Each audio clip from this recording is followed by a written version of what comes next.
दोस्तों, स्वागत है आपका आपके अपने चैनल लीडिंग परीक्षा पर।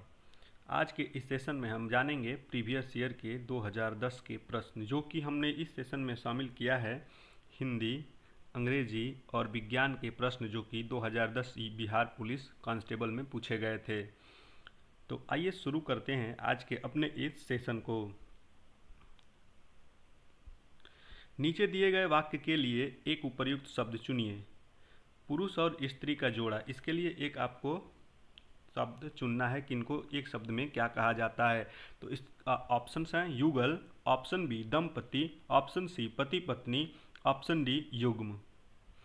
तो right answer is option B, यानी कि पुरुष और स्त्री के जोड़े को दंपति कहा जाता है। आगे बढ़ते हैं नेक्स्ट प्रश्न की तरफ, जो कि इस प्रकार है। निम्नलिखित में से किस वाक्य में अकर्मक क्रिया है?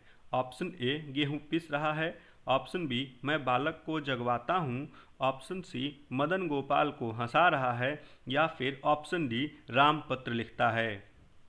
तो क्रिया दो प्रकार की होती है मुख्यतः, एक होती है अकर्मक और एक होती है सकर्मक। अकर्मक का मतलब जिसमें कि कर्म न हो, सकर्मक का मतलब जिसमें कि कर्म हो। ठीक, तो इसका ऐसे हमने समझ लिया। तो देखते हैं ऑप्शन डी क्या है, राम पत्र लिखता है। क्या लिखता है? पत्र। तो यहाँ पे कर्म क्या हो गया? पत्र हो गया। तो यह हमारा आंसर होगा नहीं, क्योंकि हमसे अकर्मक पूछा है। मदन गोपाल को हंसा रहा है, किसको हंसा रहा है? तो गोपाल को। यहाँ गोपाल कर्म हो गया, तो यह भी नहीं होगा। मैं बालक को जगाता हूँ, मैं बालक को जगाता हूँ, तो बालक भी कर्म हो गया, तो इसलिए यह भी हमारा आंसर नहीं होगा। गेहूं पिस रहा है, यहाँ पे कर्म नहीं है, और इसलिए यह हमारा राइट आंसर हो जाएगा। आगे बढ़ते हैं नेक्स्ट प्रश्न की तरफ, जो कि इस प्रकार है। निज भाषा उन्नति है, सब उन्नति को मूल, पंक्ति किसकी है? ऑप्शन ए मैथिल शरण गुप्त, ऑप्शन बी जगन्नाथ शरण रत्नाकर, ऑप्शन सी भारतेंद्र हरिश्चंद्र, या फिर ऑप्शन डी रामधारी सिंह दिनकर। निज भाषा उन्नति है, सब उन्नति को मूल, यह जो पंक्ति है यह किसकी है? तो भारतेंद्र हरिश्चंद्र की पंक्ति है। आगे बढ़ते हैं नेक्स्ट क्वेश्चन की तरफ, जो इस प्रकार है। दिए गए चार विकल्पों में से सही युग्म अर्थ का चयन कीजिए। अली और आली। पहले अली का अर्थ क्या होगा और दूसरे का क्या होगा, यह आपको बताना है। तो ऑप्शन ए कली भौरा, ऑप्शन बी सखी और सखी, ऑप्शन सी भौरा और सखी, या फिर ऑप्शन डी भौरा और कली। तो देखते हैं। तो देखिए इसका अर्थ क्या होता है। तो इसका अर्थ जो होता है, इसका होता है भौरा। क्या होता है? भौरा। और इस आली का मतलब होता है सखी। क्या होता है? सखी। तो ऐसा किस में मिला है? तो ऐसा मिल रहा है ऑप्शन सी में, यानी कि राइट आंसर हमारा ऑप्शन सी हो जाएगा। आगे बढ़ते हैं, देखते हैं अगले प्रश्न को। घर का जोगी जोगना, आन गांव का सिद्ध, लोकोक्ति का सही अर्थ चुनिए। ऑप्शन ए घर के ज्ञानी को सम्मान नहीं, ऑप्शन बी घर घर में मिट्टी के चूल्हे, ऑप्शन सी घर की मुर्गी दाल बराबर, या फिर ऑप्शन डी घर का बेदी लंका ढाहे।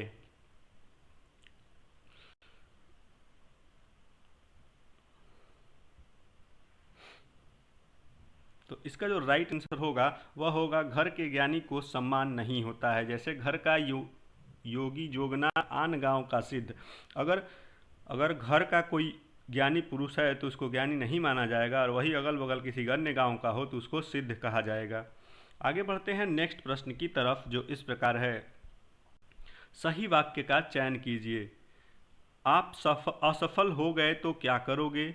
ऑप्शन बी शायद आप असफल हो गए तो फिर क्या करोगे, ऑप्शन सी मानो आप असफल हो गए तो क्या करोगे, ऑप्शन डी मानो आप असफल हो गए तो फिर क्या करोगे। देखिए यहाँ पे जहाँ फिर लगा है ये सब बेकार है, मानो भी बेकार है, क्योंकि शब्द का अर्थ मिल जा रहा है वाक्य का कि आप असफल हो गए तो क्या करोगे, इसी से मिल जा रहा है। तो ये शायद, मानो, ये सब लगाने की कोई ज़रूरत नहीं है, इसलिए राइट आंसर हमारा ऑप्शन ए हो जाएगा। बढ़ते हैं अगले प्रश्न की तरफ, जो इस प्रकार है। नीचे एक वाक्य दिया गया है, उसमें एक शब्द कालांकित है, उस कालांकित शब्द का अर्थ बताना है। वह मनुष्य कृतघ्न है। क्या है ये हमारा वाक्य? और ये शब्द मेन है कृतघ्न। कृतघ्न का हमको बताना है अर्थ क्या होगा। ऑप्शन ए पापी, ऑप्शन बी दुराचारी, ऑप्शन सी कामचोर, या फिर ऑप्शन डी एहसान फरोश, एहसान फरामोश। देखिए कृतघ्न का मीनिंग होता ही है, क्या होता है कृतघ्न का मीनिंग? तो कृतघ्न का मीनिंग होता है उपकार को न मानने वाला। क्या? उपकार को न मानने वाला।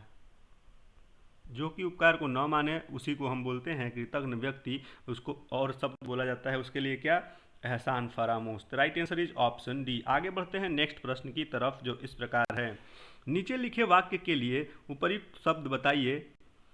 वाक्य है किसी के गुण दोषों का सम्यक रूप से विवेचना।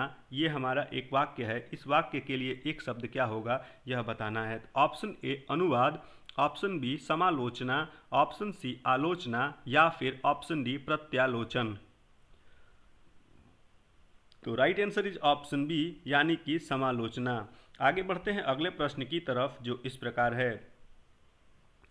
पैर फैलाकर सोना मुहावरे का सही अर्थ चुनिए। ऑप्शन ए निश्चिंत होकर सोना, ऑप्शन बी दूसरों की उपेक्षा करना, ऑप्शन सी सुविधापूर्वक सोना या फिर ऑप्शन डी गहरी निद्रा में सोना।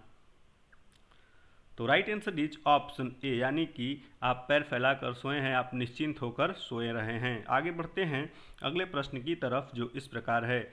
आजन्म शब्द का समास बताइए। ऑप्शन ए द्वंद्व समास, ऑप्शन बी नए तत्पुरुष समास, ऑप्शन सी कर्मधारय समास या फिर ऑप्शन डी अव्ययी भाव समास। तो आजन्म को जब तोड़ेंगे तो क्या होगा? जन्म से लेकर। आ प्लस जन्म आ रहा है, तो इसमें क्या हो जाएगा? पहला शब्द अव्यय या अविकारी शब्द है, तो इसको हम बोल देते हैं अव्ययी भाव समास। आगे बढ़ते हैं और देखते हैं अपने आज के अगले प्रश्न को। नीचे दिए गए शब्द का सही अर्थ चुनिए। राशि, ऑप्शन ए रास आना, ऑप्शन बी ढेर, ऑप्शन सी रात या फिर ऑप्शन डी रूठना। तो रास का एक मतलब यह भी होता है, क्या होता है? किसी चीज़ का ढेर होना, किसी चीज़ का मतलब इकट्ठा होना। तो राइट आंसर क्या हो जाएगा हमारा? तो राइट आंसर होगा ऑप्शन बी। आगे बढ़ते हैं नेक्स्ट प्रश्न की तरफ, जो कि हमारा इंग्लिश का क्वेश्चन है। Fill in the blanks with most appropriate word. India's nuclear programme has come dash the edges.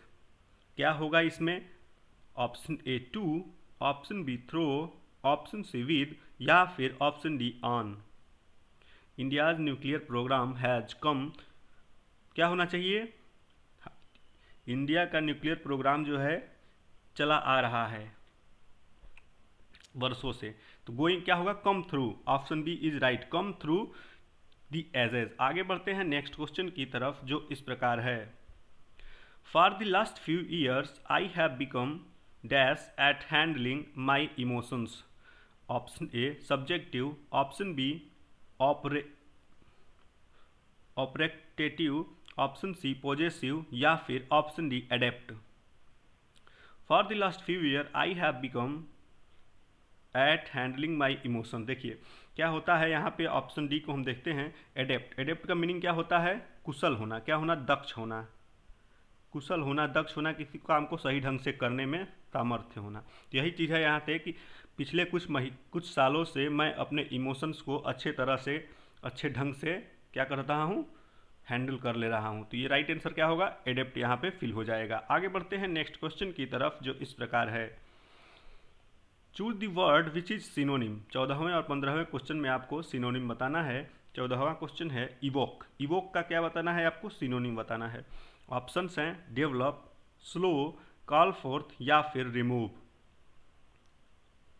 तो इवोक का मीनिंग क्या होता है? क्या देखिए इसमें इवोक का मीनिंग ये होता है किसी चीज़ की उपस्थित करना। टू अपीयर कह सकते हैं, टू अपीयर हो गया, ठीक है। किसी चीज़ को बुलाना, फिर produce a meaning feeling firms for someone, किसी के लिए कुछ इमोशंस जगाना, फिर उसके लिए किसी को सामने प्रकट करना, तो इसको बोलते हैं कॉल फोर्थ। क्या बोलते हैं? Call fourth. आगे बढ़ते हैं नेक्स्ट क्वेश्चन की तरफ। अगला सिनोनिम बताना है आपको कॉन्क्लेव का। कॉन्क्लेव का सिनोनिम क्या होगा? Option A private meeting, option B seminar, option C procession या फिर ऑप्शन डी पार्टी। देखिए तो कॉन्क्लेव का मीनिंग एक तरह से होता है, क्या होता है? बैठक या सभा, ऐसे जिसमें हम कुछ खास लोगों के साथ मिलकर बैठक करते हैं, तो ऐसे इसको बोलते हैं प्राइवेट मीटिंग हम कह सकते हैं। आगे बढ़ते हैं अगले प्रश्न की तरफ, जो कि हमारा साइंस का क्वेश्चन यहाँ से चालू होता है। फेटिंग वेतन परीक्षण निम्नलिखित के लिए उपयुक्त हो सकता है। Option A aldehyde, option B अम्ल, ऑप्शन सी एल्कोहल, या फिर ऑप्शन डी ईथर। ईथर होगा यहाँ, ईयर नहीं। तो राइट आंसर ई, जो हमारा ये फेटिंग वेतन सोल्यूशन है, परीक्षण है, यह किसके लिए होता है? तो यह मुख्यतः एल्डिहाइड के लिए होता है। आगे बढ़ते हैं अगले प्रश्न की तरफ, जो इस प्रकार है। निम्नलिखित में से कौन सा अम्ल संतृप्त है? ऑप्शन ए क्रोटोनिक अम्ल, ऑप्शन बी एक्रिलिक अम्ल, ऑप्शन सी ओलिक अम्ल, या फिर इनमें से कोई नहीं।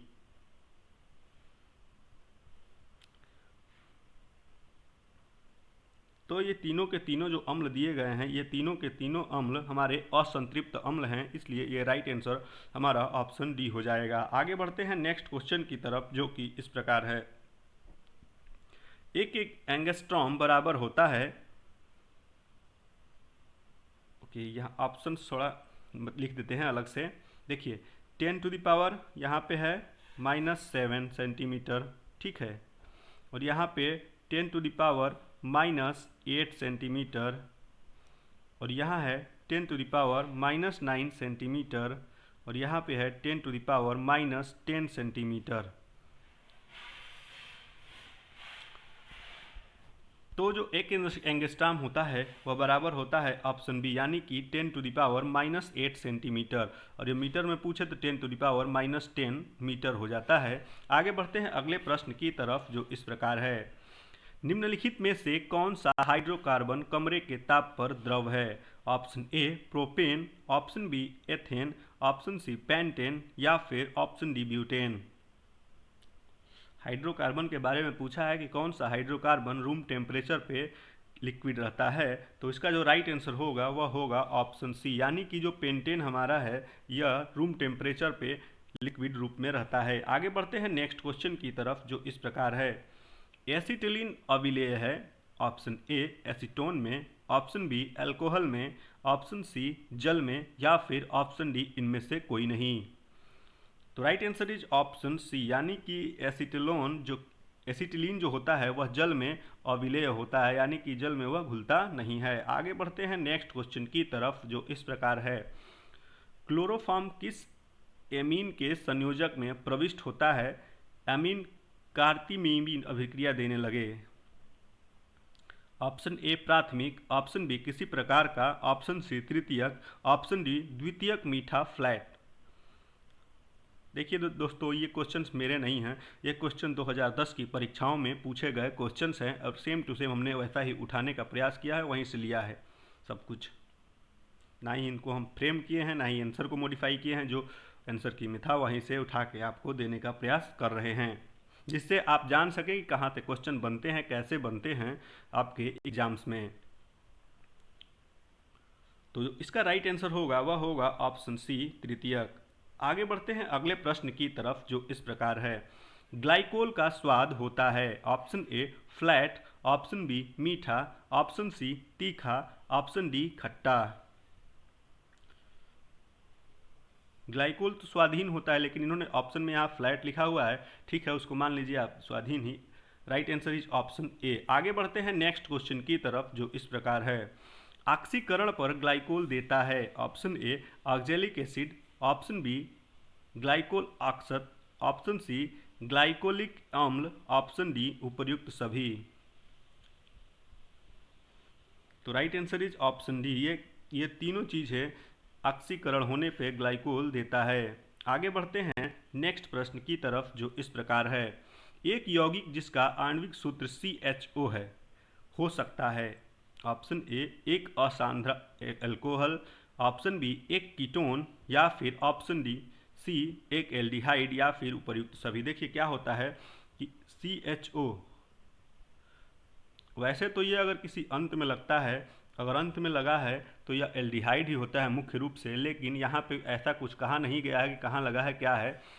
कीटोन में भी H ग्रुप हो जाता है, और C के बिना हाइड्रोकार्बन बनेगा ही नहीं कार्बन, और O ऑक्सीजन में भी, कीटोन में भी होगा, एल्डिहाइड में भी होगा, और एल्कोहल में भी होगा। तो इसलिए इसका राइट आंसर जो होगा वह होगा ऑप्शन डी। आगे बढ़ते हैं नेक्स्ट क्वेश्चन की तरफ, जो इस प्रकार है। पायरिया निम्नलिखित अंग का रोग है, ऑप्शन ए मसूड़े, ऑप्शन बी गता, ऑप्शन सी जीभ, या फिर ऑप्शन डी जबड़ा। तो राइट आंसर इज ऑप्शन ए, यानी कि मसूड़े का रोग है हमारा पायरिया। दोस्तों आज की वीडियो में बस इतना ही, क्योंकि यही क्वेश्चंस पूछे गए थे हिंदी, इंग्लिश और साइंस से 2010 के बिहार कांस्टेबल की परीक्षा में। ठीक है, तो इसका जो अगला पार्ट हम लेके आएंगे वह होगा सामान्य ज्ञान से। सामान्य ज्ञान के क्वेश्चन भी हम लेके आएंगे आपके सामने। ऐसे ही वीडियोज को प्राप्त करने के लिए हमारे चैनल को अवश्य सब्सक्राइब करें, हम आपके पूरे प्रीवियस ईयर क्वेश्चन को करा लेंगे। दीजिए इजाज़त, मिलते हैं फिर अगले सेशन में अपने सामान्य ज्ञान के क्वेश्चनों के साथ।